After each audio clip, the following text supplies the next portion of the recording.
Hi guys, in this video I'll show you how to factory reset your Roku TV. So make sure to watch this video till the end if you want to find the correct solution. So as you can see, this is the official support.roku.com, and they have added this whole section like how you can factory reset your Roku streaming device. So make sure you must know that once you factory reset your Roku TV, your all data will be lost, all of your accounts will be logged out, and this will be a kind of new TV with the new software. So make sure to know this. And here is factory reset of your Roku TV or player.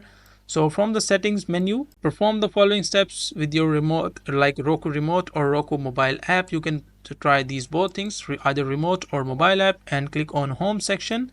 And once you click on home, so scroll and find settings, and once you go into settings, you will be seeing this interface called systems. So this is similar to your mobile phone. So once you go into the systems, click on advanced systems settings and select factory reset. And once you click on factory reset, if you have a Roku TV, select factory reset everything. So make sure to choose this option, like this will erase all the data, all the accounts, and will restore your TV to the original point. Otherwise, move on to the next step and follow the on-screen instructions.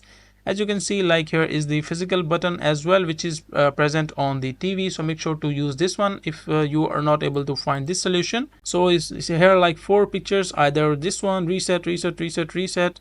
So you can try these, press for 10 seconds, and after that your device will be reset. So that is also a solution.